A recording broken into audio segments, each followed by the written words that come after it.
जय श्री कृष्णा दोस्तों, राधे राधे। आज हम सभी भक्त सोमवार की व्रत कथा को श्रवण करेंगे। आप सभी भक्तजन इस कथा का श्रवण पूरी भक्ति भाव से करिएगा। बोलिए भगवान शिव शंकर की जय हो। सूत जी महाराज कहते हैं, जो नित्य आनंदमय, शांत, निरामय, अनादि अनंत शिव तत्व को जानते हैं वे परम पद को प्राप्त होते हैं। जो केवल सोमवार को भी भगवान शंकर की पूजा करते हैं उनके लिए इस लोक और परलोक में कोई भी वस्तु दुर्लभ नहीं है। सोमवार को उपवास करके पवित्र होकर इंद्रियों को वश में रखते हुए वैदिक अथवा लौकिक मंत्रों से विधि पूर्वक भगवान शिव की पूजा करनी चाहिए। ब्रह्मचारी, गृहस्थ, कन्या, सुहागिन स्त्री अथवा विधवा कोई भी क्यों ना हो, भगवान शिव की पूजा करके मनोवांछित वर पाता है। इस विषय में मैं एक कथा कहूँगा जिसको सुनकर मनुष्य मोक्ष पाते हैं और उनके मन में भगवान शिव की भक्ति होती है।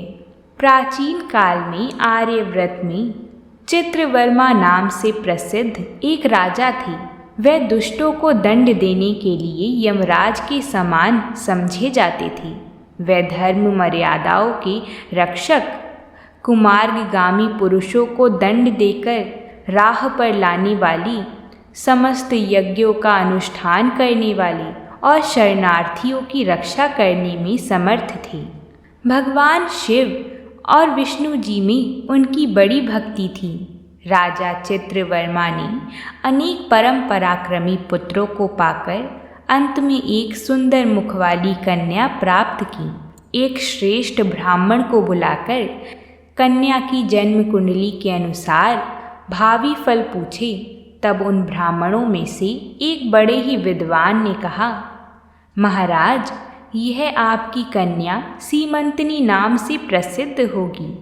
यह भगवती उमा की भांति, मंगलमयी दमयंती की भांति परम सुंदरी, सरस्वती के समान सब कलाओं को जानने वाली तथा लक्ष्मी की भांति अत्यंत सद्गुणों से सुशोभित होगी।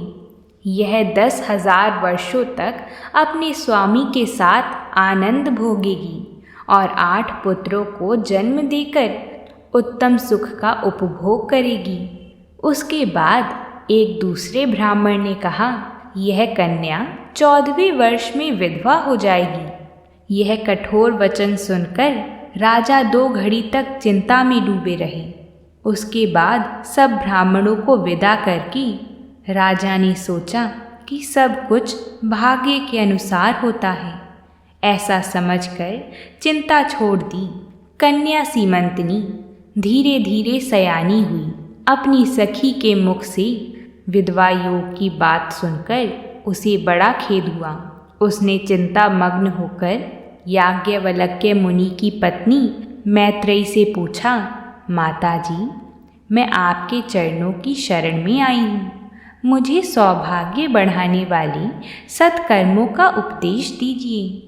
इस प्रकार शरण में आई हुई राजकन्या से पतिव्रता मैत्रेयी ने कहा, सुंदरी, तू शिव सहित पार्वती जी की शरण में जा और सोमवार को एकाग्रचित होकर स्नान और उपवास पूर्वक स्वच्छ वस्त्र धारण करके शिव और माता पार्वती का पूजन कर।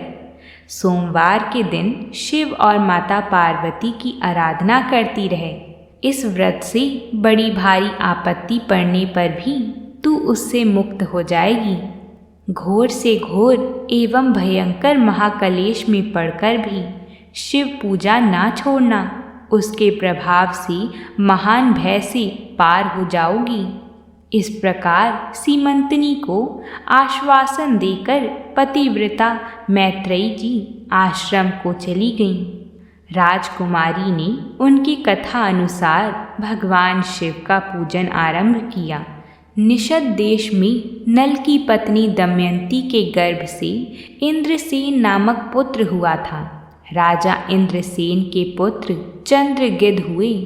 राजा चित्रवर्मा ने राजकुमार चंद्रागत को बुलाकर गुरुजनों की आज्ञा से उन्हीं के साथ अपनी पुत्री सीमंतनी का विवाह कर दिया।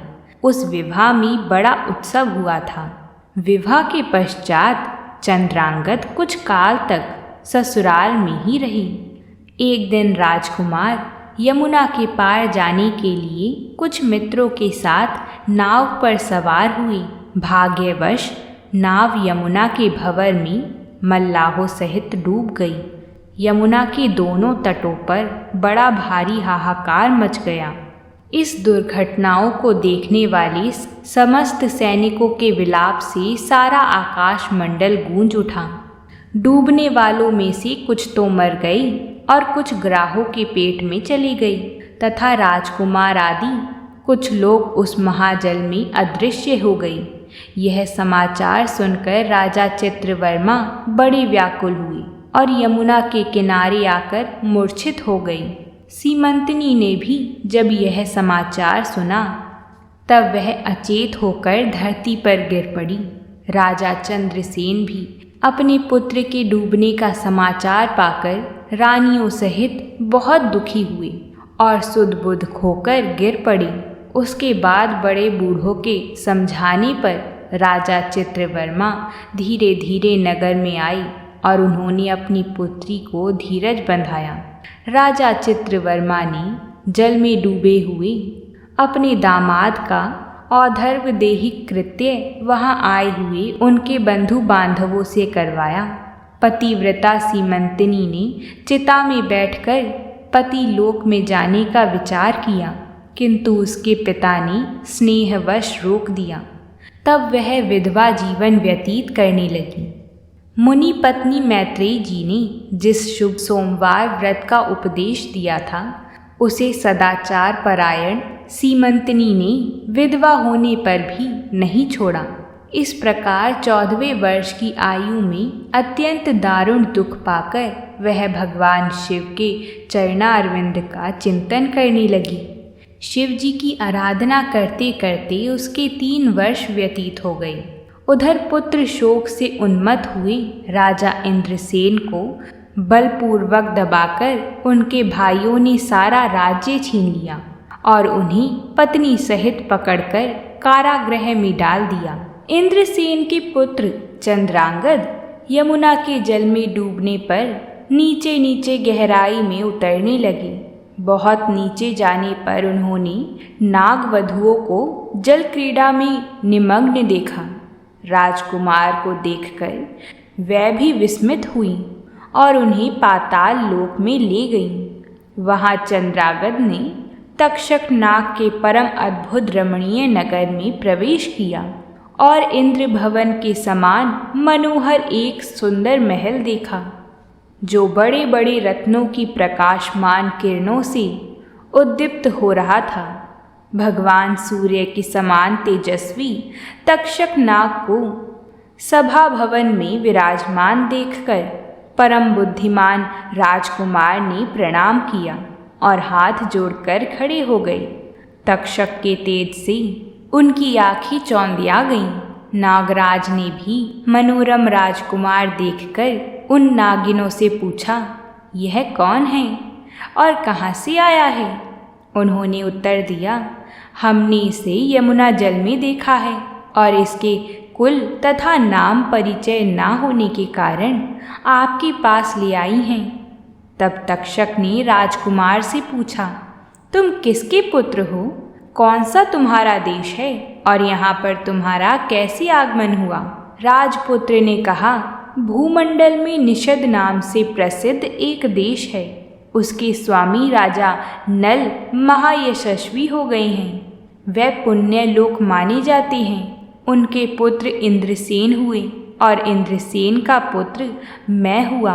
मेरा नाम चंद्रांगद है। मैं अभी नूतन विवाह करके ससुराल में ही था और यमुना जी के जल में विहार करता हुआ देव की प्रेरणा से डूब गया। ये नाग पत्नियाँ मुझे आपके पास ले आई हैं। कई जन्मों के पुण्यों से यहाँ मैंने आपके चरणारविंद का दर्शन किया है। आज मैं धन्य हूँ। मेरे माता पिता कृतार्थ हो गए, क्योंकि आपने दया करके मेरी ओर देखा और मुझसे वार्तालाप किया है। इस प्रकार अत्यंत मनोहर उदारतापूर्ण वचन सुनकर तक्षक ने कहा, राजकुमार, तुम भय ना करो, धैर्य रखो और बताओ, तुम संपूर्ण देवताओं में किसकी पूजा करते हो? राजकुमार ने कहा, जो संपूर्ण देवों में महादेव कहे जाते हैं, उन्हीं विश्व आत्मा उमापति भगवान शिव की मैं पूजा करता हूँ, जो विधाता के भी विधाता, कारण के भी कारण और जिनका तेज सभी लोकों को प्रकाशित करने वाला है। वह भगवान शिव मेरी परम गति हैं, जो अत्यंत निकट होकर भी पाप से दूषित चित्त वाले पुरुषों के लिए बहुत दूर हैं, तथा जिनके तेज की कोई सीमा नहीं है, जो अग्नि, भूमि, वायु, जल और आकाश में भी स्थित हैं।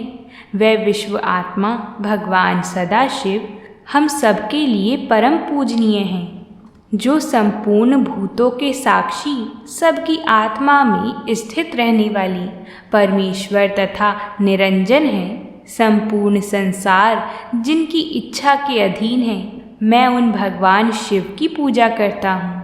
ज्ञानी पुरुष, जिन्हें एक आदि और पुराण पुरुष कहते हैं, गुणों के भेद से जिनमें भिन्नता की प्रतीति होती है, जिन्हें कोई तो क्षेत्रज्ञ, वह भगवान शिव मेरे परम आश्रय हैं। मैं भगवान शिव की सदा पूजा करता हूँ। देव नदी गंगा जिनके मस्तक पर स्थान पाकर सुशोभित होती है, भगवती जगदम्बिका जिनके अर्धांग में निवास करती हैं, और तक्षक और वासुकी दोनों नागराज जिनके कानों के कुंडल हैं, वे चंद्रशेखर भगवान शिव मेरे परम आश्रय हैं। राजकुमार की यह बात सुनकर तक्षक का चित्त प्रसन्न हो गया।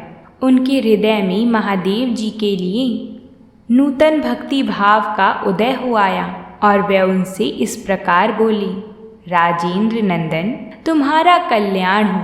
मैं तुम पर बहुत प्रसन्न हूँ, क्योंकि तुम बालक होकर भी उच्चतम परात्पर शिव तत्व को जानते हो। देखो, यह रत्नमय लोक है। ये मनोहर नेत्रों वाली युवतियाँ हैं। ये मनोवांछित कामना पूर्ण करने वाले कल्प वृक्ष हैं, तथा ये अमृत रूपी जल से भरी हुई बावलियाँ हैं। यहाँ मृत्यु का दारुण भय नहीं है। बुढ़ापा और रोग से यहाँ किसी को पीड़ा नहीं होती। तुम इच्छा अनुसार यहीं रहो और यथा योग्य सुख भोगों का उपभोग करो। नागराज के ऐसा कहने पर राजकुमार हाथ जोड़कर बोली, नागराज, मैंने समय पर विवाह किया है। मेरी पत्नी उत्तम व्रत का पालन करने वाली और शिव पूजा परायण है, और मैं अपने माता पिता का एक लौता पुत्र हूँ। वह सब लोग इस समय मुझे मरा हुआ मानकर महान शोक से घिर गए होंगे। अंततः मुझे किसी प्रकार भी यहाँ अधिक समय तक नहीं ठहरना चाहिए। आप कृपया करके मुझे उसी मनुष्य लोक में पुनः पहुँचा दें। नागराज तक्षक ने कहा, राजकुमार, तुम जब जब मेरी याद करोगे, तब तब तुम्हारे सामने प्रकट हो जाऊंगा। ऐसा कहकर उन्होंने राजकुमार को एक सुंदर अश्व भेंट किया, जो इच्छा के अनुसार चलने वाला था। अनेक प्रकार के द्वीपों, समुद्रों और लोकों में उसकी अप्रतिहत गति थी। इसके सिवा उन्हें रत्नमय आभूषण, दिव्य वस्त्र एवं दिव्य अलंकार भेंट किए। उनकी सहायता के लिए सारी व्यवस्था करने के पश्चात तक्षक ने जाओ कहकर प्रेम पूर्वक उन्हें विदा किया। चंद्रांगद उस घोड़े पर सवार होकर निकले और थोड़ी ही देर में यमुना के जल से बाहर आकर उस दिव्य अश्व पर चढ़े हुए ही नदी के रमणीय तट पर घूमने लगे। इसी समय पतिव्रता सीमंतनी अपनी सखियों से घिरी हुई वहाँ स्नान करने के लिए आई थी। उसने यमुना के तट पर मनुष्य रूपधारी नाग कुमार के साथ भ्रमण करते हुए राजकुमार चंद्रांगद को देखा। दिव्य अश्व पर आरूढ़ हुए अपूर्व आकार वाले उन राजकुमार को देखकर वह उन्हीं की ओर दृष्टि लगाए खड़ी हो गई। उसे देखकर चंद्रांगद ने भी मन ही मन विचार किया, जान पड़ता है इसे मैंने पहले कभी देखा है।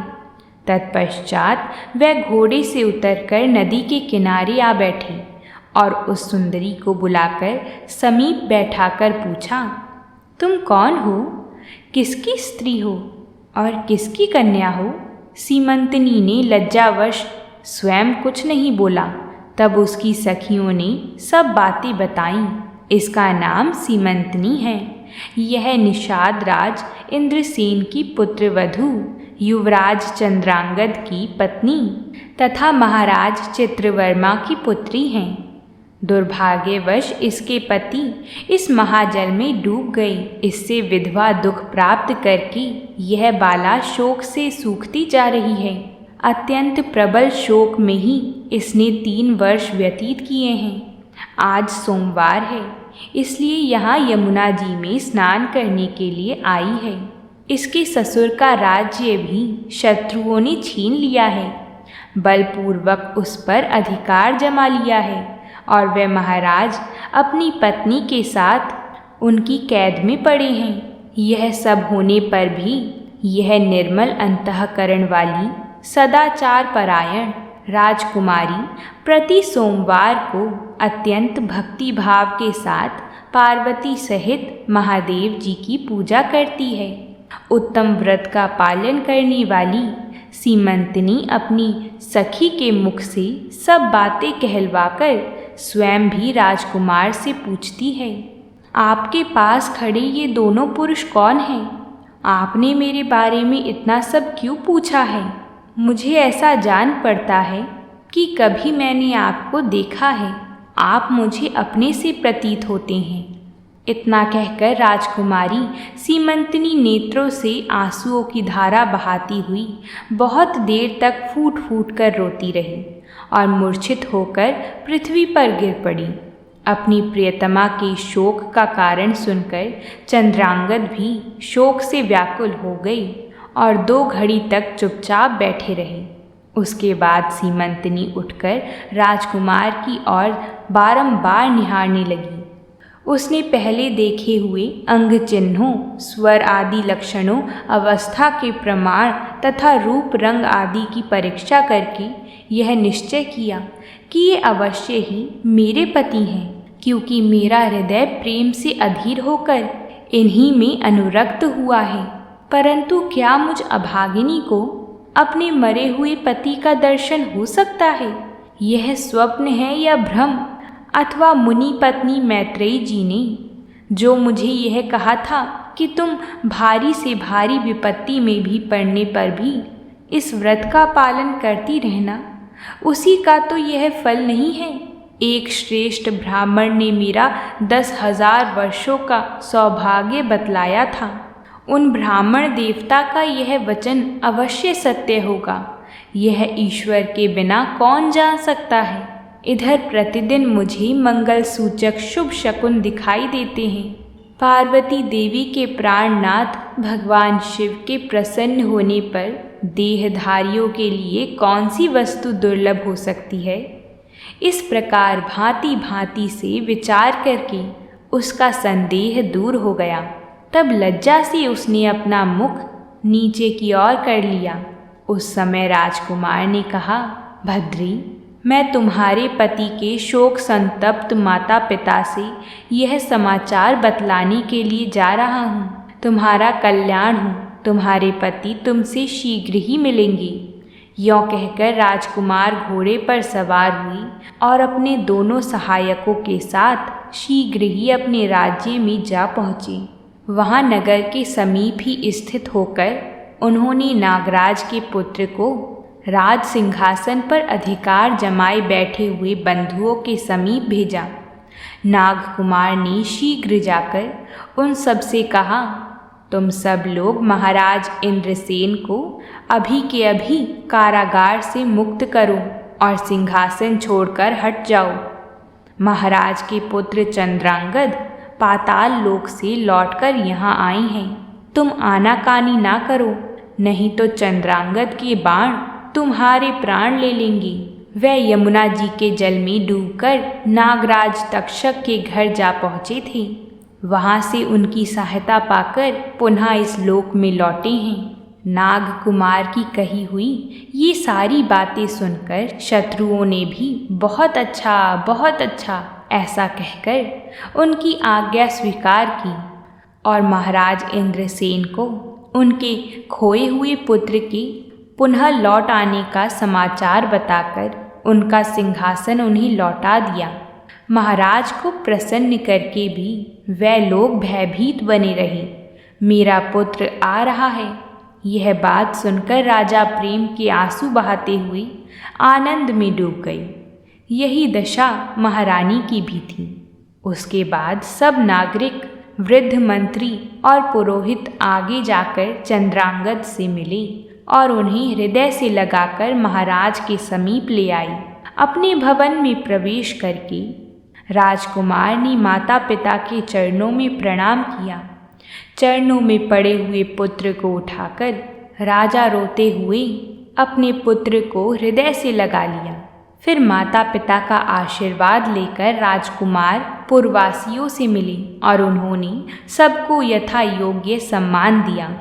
फिर पुनः सबके साथ राजसभा में बैठकर अपना सब वृतांत पिता से निवेदन किया और नागराज तक्षक से मित्रता होने की भी बात बतलाई। राजकुमार का चरित्र देखकर और सुनकर राजा इंद्रसेन हर्ष से विहल हो गए। उन्होंने अपने मन में यही माना कि मेरी पुत्र वधू ने भगवान महेश्वर की आराधना करके इस अनुपम सौभाग्य का अर्जन किया है। तब राजा ने दूतों द्वारा महाराज चित्रवर्मा को भी कहलवा दिया। यह अमृतमयी वार्ता सुनकर महाराज चित्रवर्मा आनंद से विहल हो गई। अपनी पुत्री को बुलाकर उन्होंने उसे वैधव्य के चिन्हों का परित्याग करवाया और उसे बहुत प्रकार के आभूषणों से विभूषित किया। उसके बाद समूचे राष्ट्र के गांव और नगर आदि में बड़ा भारी उत्सव हुआ और सब लोगों ने राजकुमारी सीमंतनी के सदाचारों की बड़ी प्रशंसा की। चित्रवर्मा ने इंद्रसेन के पुत्र चंद्रांगद को बुलाकर सीमंतनी को उनके साथ विदा कर दिया। चंद्रांगद ने तक्षक के घर से लाए हुए रत्न आदि आभूषण के द्वारा, जो मानव मात्र के लिए अत्यंत दुर्लभ हैं, अपनी पत्नी को अलंकृत किया। इस प्रकार शुभ मुहूर्त में अपनी पत्नी को साथ लेकर ससुर की आज्ञा से चंद्रांगद पुनः अपनी नगरी में आई। महाराज इंद्रसेन ने अपने पुत्र को राज सिंहासन पर बिठाकर तपस्या द्वारा भगवान शिव की आराधना करके योगी पुरुषों को उपलब्ध होने वाली उत्तम गति प्राप्त की। राजा चंद्रांगद ने अपनी धर्मपत्नी सीमंतनी के साथ 10,000 वर्षों तक नाना प्रकार के विषयों का उपभोग किया। उन्होंने 8 पुत्रों और 1 कन्या को जन्म दिया। सीमंतनी प्रतिदिन भगवान महेश्वर की पूजा करती हुई अपने स्वामी के साथ सुखपूर्वक रहने लगी। उसने सोमवार व्रत के प्रभाव से अपना खोया हुआ सौभाग्य प्राप्त कर लिया। तो बोलिए भगवान शिव शंभू की जय हो। इस प्रकार हमने यह सावन सोमवार व्रत की कथा को पूरा किया।